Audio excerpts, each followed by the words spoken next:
নেশাটা এমন নয় যা তুমি সন্ধ্যায় করো আর সকালে ছেড়ে যেতে পারবে। আসল নেশা হলো সেটাই যা তুমি গোটা জীবনেও পাবে না। তুমি হয়তো অনেক নেশার কথা শুনেছ, যেমন ড্রাগস, ধূমপান, সোশ্যাল মিডিয়ার নেশা এবং আরও অনেক কিছু যা তোমার জীবন ধ্বংস করে দেয়। কিন্তু আজ তোমার জীবন বদলে যাবে, কারণ আজ আমি তোমাকে এমন এক নেশার কথা বলবো যা প্রত্যেক মানুষের থাকা উচিত, সে সফল হোক বা না হোক। সেই নেশা হলো পরিশ্রমের নেশা। যদি তুমি এই নেশায় আসক্ত হতে পারো, তাহলে তোমাকে সফল হতে কেউ আটকাতে পারবে না। তবে এই নেশা করা এত সহজ নয়।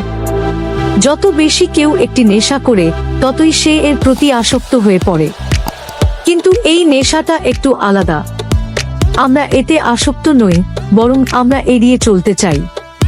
কিন্তু এই ভিডিওটি দেখার পর তুমি এই নেশায় আসক্ত হবে এবং একদিন এই নেশাই তোমাকে সফল করে তুলবে। তাই আসো গভীরভাবে এটা বোঝার চেষ্টা করি। আজকের ভিডিওতে আমরা 3টি জিনিস শিখব। প্রথমে আমরা জানব প্রকৃত পরিশ্রমের নেশা কি। তারপর আমরা জানব পরিশ্রম আসলে কেমন, আর তুমি যে পরিশ্রম করছো তা সঠিক জায়গায় হচ্ছে কিনা সেটাও বুঝতে শিখব। তারপর ভিডিওর তৃতীয় অংশে আসব, যেখানে 4টি পয়েন্ট থাকবে। এই পয়েন্টগুলো তাদের জন্য যারা পরিশ্রম করতে চায় কিন্তু পারছে না। আমরা এই 4টি পয়েন্টের উত্তর নিয়ে আলোচনা করব। আর শেষে আমি তোমাকে জানাবো কিভাবে আমি আমার সময়কে পরিচালনা করি এবং কঠোর পরিশ্রম করি। প্রথমে আমরা পরিশ্রমের মানে কি সেটা নিয়ে কথা বলবো। সহজ ভাষায় বললে, পরিশ্রম মানে হলো নিজের সীমার বাইরে গিয়ে কাজ করা। মানে নিজের স্বপ্নের পেছনে পাগলের মতো লেগে থাকা। তুমি নিশ্চয়ই দেখেছো, আমাদের চারপাশে এমন কিছু মানুষ আছে যারা কেবল তাদের কাজ নিয়েই ব্যস্ত থাকে। তারা পৃথিবী নিয়ে ভাবে না। তারা শুধু তাদের লক্ষ্য নিয়েই মগ্ন থাকে এবং সাধারণ জীবনে আমরা তাদের ভীতু বলি। কিন্তু বাস্তবে তারা ভীতু নয়, বরং আমাদের থেকে অনেক বেশি বুদ্ধিমান ও চতুর। এই মানুষগুলোর একটি বিশেষ গুণ হলো তারা কেবল তাদের সফলতার জন্য জরুরি কাজেই সময় দেয়। তারা কোনো কিছুতেই হতাশ হয় না। এই মানুষরাই নিজেদের জীবনকে উন্নত করে। এই পৃথিবীর মাত্র 10% মানুষ এরকম।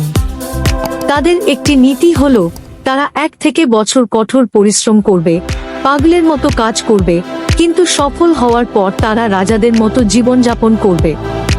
এবং এই পৃথিবীতে এমন মানুষদের সংখ্যা মাত্র 10%।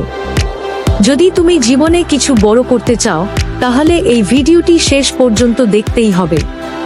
আর হ্যাঁ, তোমাদের মধ্যে কেউ কেউ হয়তো এই ভিডিও ছেড়ে যেতে চাইবে। কিন্তু তুমি এই ভিডিও ছেড়ে যেও না। আমি তোমাকে এমন একটি মাস্টারপিস কন্টেন্ট দেব যা দেখার পর তোমার ভালো লাগবেই।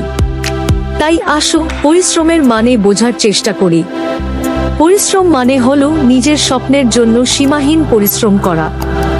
এখন প্রশ্ন হলো, সীমাহীন পরিশ্রম কি? দেখো, আমরা 2 ধরনের পরিশ্রম করি। একটি হলো ফোকাসড পরিশ্রম আর অন্যটি হলো ফোকাসহীন পরিশ্রম।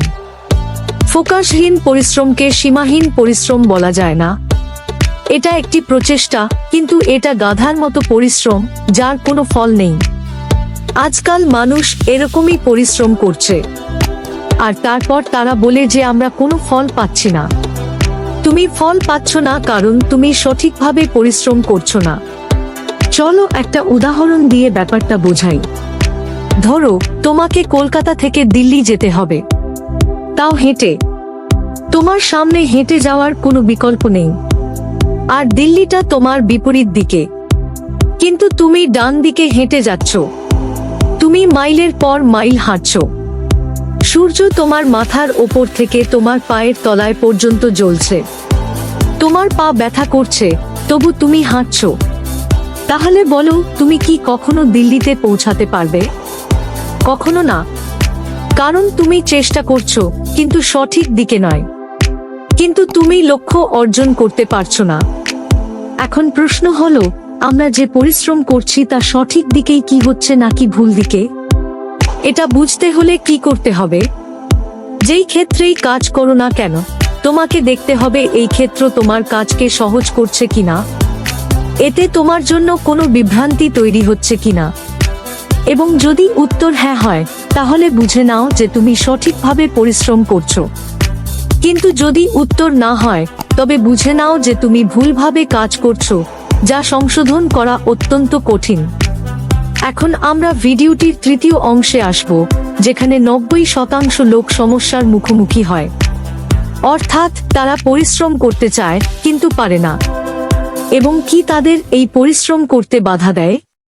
আসো এবার এই সমস্যার সমাধান খুঁজে বের করি। যদি এমন কিছু থাকে যা তোমাকে পরিশ্রম করতে বাধা দেয়, তবে তা হলো এই 4টি জিনিস। 1. মানসিক স্বাস্থ্যের অভাব। তুমি অনেক কিছু করতে চাও কিন্তু তুমি জানো না কি করতে হবে।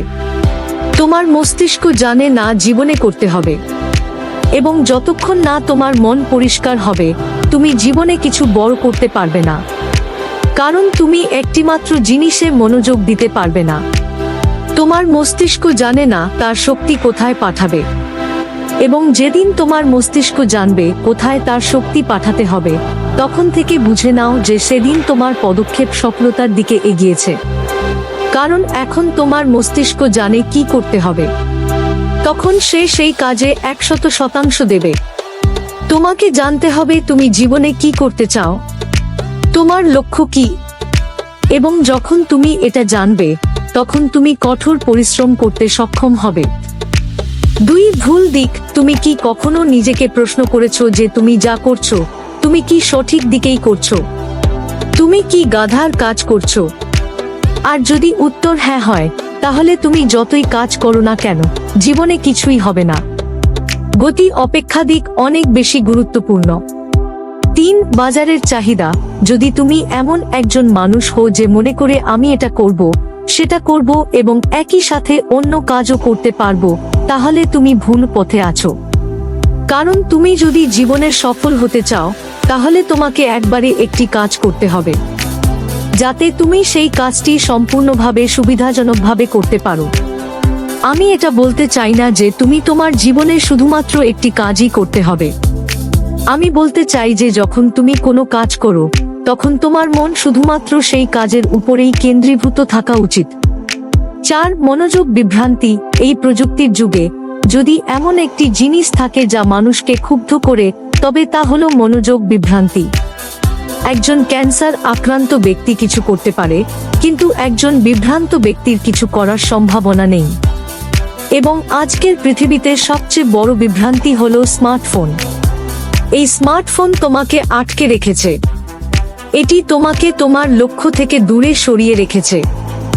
যতক্ষণ তুমি বিভ্রান্তির জালে আটকে থাকবে ততক্ষণ তুমি তোমার কাজ করতে পারবে না। তাই প্রথমেই তোমার মনোযোগ বিভ্রান্তি কমাতে হবে। তারপর তুমি দেখবে তোমার হাতে অনেক অতিরিক্ত সময় থাকবে এবং তুমি তোমার লক্ষ্যের দিকে কাজ করতে পারবে। তাহলে বন্ধুরা, তোমাদের এই ভিডিও কেমন লাগলো কমেন্ট করে জানাতে ভুলবে না, এবং আমি কোন বিষয়ে পরবর্তী ভিডিও বানাবো সেটাও কমেন্টে জানাও। একটা লাইক অবশ্যই দিও। তাহলে দেখা হবে পরবর্তী এমন একটি মোটিভেশনাল ভিডিওতে। সবাই খেয়াল রেখো।